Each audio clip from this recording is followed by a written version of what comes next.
What's up, you guys? Welcome to today's video. As you can tell by the title, we're going to be doing another Q&A. I asked you guys on Instagram what questions you had for me, and as always, you guys came through with some of the best questions, which, by the way, some of them really need to be made into TikToks.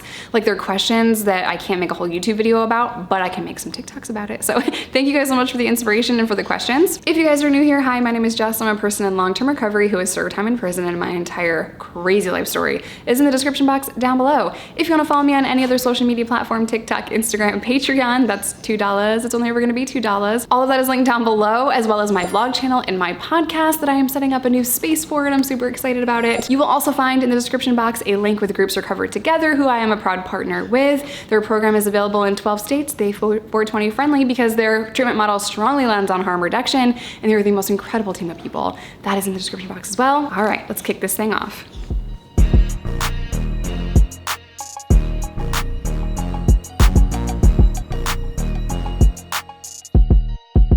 If you guys hear grunting and weird sounds, it's Bowie, my dog. There's Bowie. She's gonna be sleeping there the duration of this video.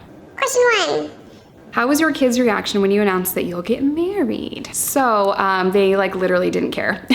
Reese proposed to me a year ago yesterday, so on my birthday of 2020. And when we told the kids that we were gonna get married, they were like, okay. And I was like, you get to wear a beautiful, fancy dress. And then they lost their minds. So they're very excited about the dress, but they're kids, you know, they're 9 and 5. On a percentage scale, about how much love versus how much hate do you get online? By the way, I love you. I love you too. So for me personally, pre-shorts era, before YouTube implemented the short shelf, it was like 80-20 positive, which was amazing. Now, of course, the negative can get super, super loud, and that was hard. But because the last 3 months for me have been tough, I'm not exactly sure on the percentage. So my shorts, my TikToks that I've converted into shorts here on YouTube have been picked up and put on the shorts shelf, meaning that people are seeing that just in their shorts feed and they're not actually seeing my channel. So I've had a video hit 2.5 million views, 900,000 views, 600,000 views, and so on. And cool. But there's a problem with that because I'm not like a makeup content creator, or I'm not like, it's not a cooking video. So my skits are very different, and there's no context to what this is about, who I am as a person, nothing. So people are seeing me for the first time with having very little idea of who I am, and that's really hard. So people just have been so brutal and violent and aggressive, like really badly the past few months, and that's been really tough for me, like mentally. So it's a weird time, you know, YouTube is changing, and oh my gosh. I will say, just as a creator, there's nothing more frustrating than like having a platform like TikTok and being able to be creative and create funny content and do skits, and then putting that on YouTube, and people are taking it seriously or just become so offended and so mad over what I believe to be a comedy skit, or I believe to be showing a story that I've told, but showing what it looked like. So like a teacher skit or whatever, and people just got so upset and offended by a lot of these videos. And I guess it's different for the audience when I'm like, in high school, I was mean, I was violent, I was angry, I was aggressive, I was rude, I was disrespectful, I was a teenage felon. It's different when you say that versus showing what that would look like. So people are like, how dare you be mean to a teacher? It's like, yeah, I was a drug dealer, I was a teenage drug dealer, I was a felon, I was a criminal, I was what? People are just taking these shorts and these videos so seriously, and they're not all gonna show me in a positive light because I wasn't a positive person. Moving on from that, good question though. YouTube is definitely changing, and you know, adapt or die. So it's going great. I am also dead inside. How are your plants doing? Okay, we don't need that kind of negativity over here, ma'am. They're fine. Thirsty. How has your views on recovery changed as you've gotten older? Great question. I used to think that I had to be abstinent because I was always forced to get sober cold turkey. So medically assisted treatment was never offered to me ever, not one time. I detoxed cold turkey in jail cells and hotel rooms, and I didn't know any other way. It was never offered to me. So once I got over the detox phase, I just because I was on parole and all these other things, and court mandated to do, therapy, or court mandated to do NA and AA and all these programs that preach abstinence, I just thought that was what I had to do. And eventually it became clear, 7 years into my recovery, oh my gosh, I'm not okay. My mental health is not okay. I cannot white knuckle this anymore. And that is when I reached out for help and transitioned into cannabis for my recovery, which I've also filmed videos on. And that wasn't easy for me to be honest with everyone about that. The beginning phases of me transitioning and changing my recovery, I wasn't sure if that was the path I was gonna stick to, so I didn't want to say anything until I knew. But I think deep down I have always known there was this amazing plant out there that would help me. But when you've been kind of raised on some form of paper, I was on some form of supervision from like 13 to 28 or 14 to 28 or something like that. That's really hard because they just tell you you have to do it this way. There is no other way. But weed saved my life, and my PTSD and my suicidal thoughts and everything that I go through, and my depression was so bad. I was so not okay. So I'm so grateful. I don't smoke every day, it's as needed, but I'm so grateful that I have yet another tool in my toolbox to help me when I'm not okay. People think I'm like Snoop Dogg. I'm not. I'm not. I smoke when I need to. Who inspired you to do YouTube? If you were already asked this, you don't have to answer again. No one's ever asked me that. So the way that I started on YouTube, I didn't see a content creator and then be inspired and film YouTube videos, which I kind of wish it went down that way so that I didn't feel so alone at first. But I was filming prison reentry class videos. I was volunteering for this reentry program in Arkansas. So I was filming little videos, like short videos, 3 to 4 minute videos, and then he was sharing them in his reentry class. And then this teacher quit, and I was out of a free, I don't get paid for volunteer job. I got fired from my volunteer job. And when that happened, I felt so just sad because I thought that I had found my purpose. And I thought that oh my gosh, I'm talking to inmates. This is everything that I ever wanted. This is great. And then when it got taken away, and just a few months later, I was so upset about it. And then I just decided, you know what? This teacher was asking me to put it on social media. Why don't I just try? I'll just put it on YouTube. If people find it cool, if they don't, whatever. And you guys know the rest. You guys know the rest of the story. So what a freaking blessing. Do you have more crazy locked up with stories? Posted that like a week ago or so. Who's the bridezilla between you and Reese? Well, Reese is not a bride, but it's definitely Reese. He's a groomzilla. I'm about to go to the courthouse. This is getting stressful. No, we both want it to be our vision, and we want it to be perfect. So I don't think either one of us is like groomzilla or bridezilla. It is stressful. There have been stressful moments so far, but it's going okay. Least favorite kid show that your kids love? Peppa Pig. I hate Peppa Pig. Will you be able to honeymoon? I hope so. I think so. How does it feel to be where you are now, looking back at what you came from? I think about it all the time, every single day, and I am so blessed. And Reese and I just, we're very mindful of how far we've come. I talk about it all the time. I talk about it every day, so it's always on the forefront of my mind. And we make sure that we don't forget just how blessed we are and just how far we've come. So I apologize if you hear a low humming sound. It's just the air in this house, and oh my God. Where did you get your new tattoo? I did a full vlog on it for my vlog channel, Jessica Kent Vlogs, subscribe to it. But I go to Martin, he's in Warrenville. Yeah, Warrenville in Illinois. And his shop is called Uprise Tattoos. How were you able to provide for yourself and Micah when you got custody over her? I was overdrafting my gas. I really could barely pay my bills. Slowly but surely, things got better, Reese got a better job, and I started, I was able to take time off to go to school. Also, daycare is extremely expensive, so I was able to take a few years off to get my bachelor's degree.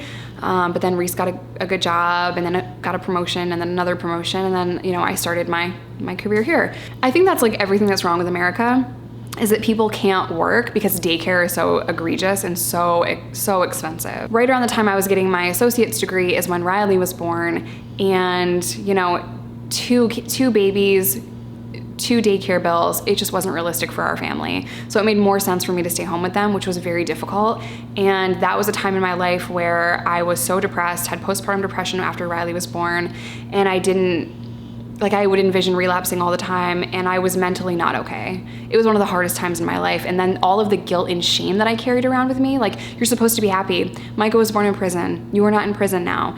That you had this baby in the free world. This is supposed to be happy. What the is wrong with you? That's what I would say to myself every single day. And I'm here to tell you there is nothing wrong with you if you have postpartum depression. It's completely freaking normal. It's completely normal. And for those of you that don't understand what postpartum depression is, let me just try to like run through like a little dialogue here. When people are like, oh, you're depressed. Why are you depressed? You have no reason to be depressed. Look around you, everything is fine.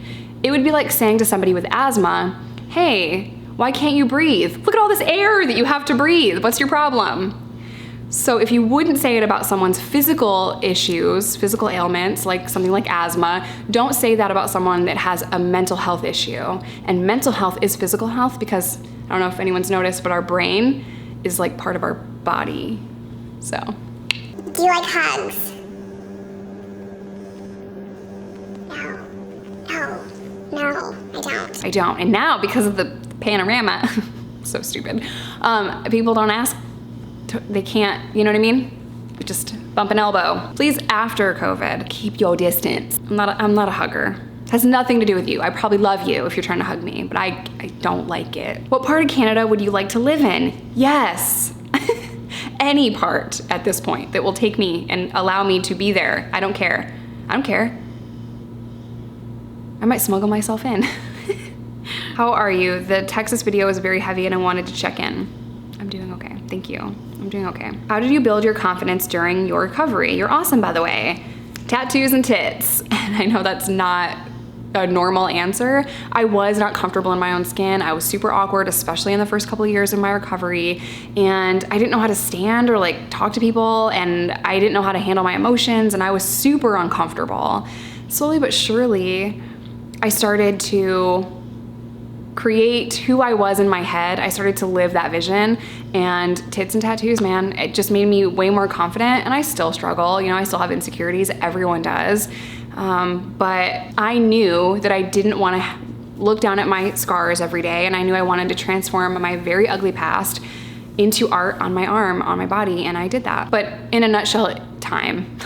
Time and self-awareness and doing what I want to do with my body, and telling myself and reassuring myself that I am beautiful and I am worthy of love and all of the things that I would kind of talk down to myself about. So I don't know if that answered that, but time. It takes time. Have you ever done a meet and greet? We will do one after the pandemic is like literally over and life goes back to normal. Any advice on going bi openly? Go for it. Go for it. You know, like if you're comfortable, of course, but those that don't support you, they're not meant to be in your life. I'll give you a hug. Would you create your own schmeed strain that helps with anxiety/PTSD? I would love to, and I am hoping that I can do that actually. That's one of my goals. How would you react if one of your kids was gay? The same way I would react if one of my kids is straight. To me, we don't care who they love. As long as they're in a healthy relationship, we don't care. And I would support them just as I would if they were straight. If Micah brings a boy home, I would accept that person. If she brings a girl home, I will accept that person. I don't care. I don't care.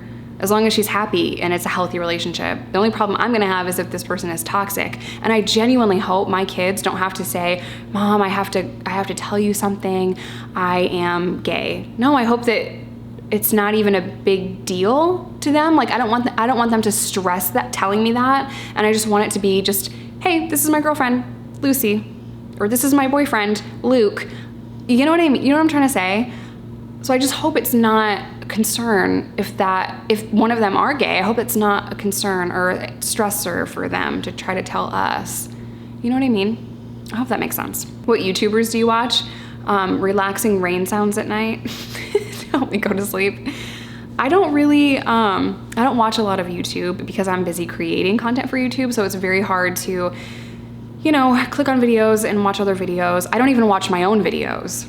I don't have time to watch my own videos. I trust my editor and I film them, and I was there when I filmed them, and then they just go up on the channel. I don't watch them. Do you get strip checked if you were on your period? Yes, you can't refuse a strip search. What do you do if you and Reese disagree about the kids? That's a good one. Typically our only disagreement is Reese is so, this is gonna sound bad. I'm the bad cop and he's the soft, gentle, he spoils them. So the only thing that we've really disagreed about when it comes to parenting is like Reese says yes to them when we're grocery shopping, and like we'll buy them toys when they ask for them. And of course, like me, I take them to the stores more often because I work from home and he doesn't. So I'm like, oh my God, why do you think every time you go to the store, you have to get a toy? That's not how it works, bruh. And it's because daddy has instilled that. So that really has been our only disagreement as far as parenting. We both are on the same page with gentle parenting, and you know, we're on the same page about discipline, and we're the same. We respect our kids and for who they are becoming. They're becoming their own people, and we're preparing them for the world in the best way that we can. We're not helicopter parents. We think that they need to make their own mistakes and learn from them and grow. And when they do make mistakes, we are very mindful to not overreact, because I had a lot of overreactions in my childhood, and we're just super mindful of that. So Reese and I are on the same page when it comes to parenting. What happens if someone refuses to eat in jail or prison? This is gonna be sad. So honestly, it takes a while for any staff or jail authority to recognize if an inmate is not eating, and that's because we have the option to go to the chow hall or not. We can buy commissary and eat in the dorm, or we can go to the chow hall, and they're not really monitoring that. If the jail or prison notices that you are not eating, or like someone would probably have to tell the staff that you are not eating for them to notice. I think you were put on like tray watch or whatever, like you have to go to the chow hall, but I think every facility is different, and like I said, it's gonna take time for them to realize what's going on, because they don't make you go to chow. You can buy food on commissary. They don't make you eat. How do you feel about fans walking up to you and wanting to talk / take pictures? P.S. I love you. I don't have fans. I don't like it. I don't like for you guys to be called fans, because I feel like fans would like put me up here and you down. I don't like that. I have friends on the internet that love my story. I really don't like the word fans. I find it like super cringy. But if you see me, I would love for you to ask if you can have a picture. It gives me something to give you, because I've had moments where people are like, I watch you on YouTube. And then I'm just like, thank you. And they're like, staring at me like you're a real person. And I think it's like that shock moment where you're like, you don't really know what to do. And I'm so awkward. Inside my anxiety-ridden head, I am screaming, you know? So I like to offer, like, do you want to take a selfie? Or if they're like, can I have a selfie with you? It gives me like something to do and something to like focus on more than like my anxiety. Please ask me for a picture or something, because I'm just such an awkward person that I don't know what to do. Because I don't think, like, I'm just a chick with a camera that tells some crazy stories on the internet, you know what I mean? I'm not like a celebrity or anything. So I'm so uncomfortable and awkward. Please ask me for a picture. It just gives me something to do.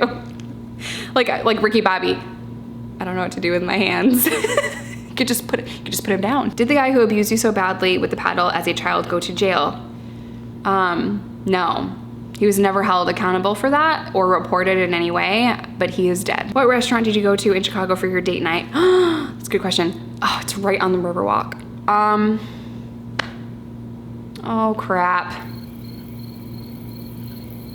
I do not remember. Indica, sativa, or hybrid for anxiety? Indica all day long. I don't care what strain, don't care what it's called. So I have 2 strains right now that I am smoking. It's Black Afghan Kush and Wedding Cake, I think, or birthday party or something like that. Do you still friends with Christina? Who? You been where? With who?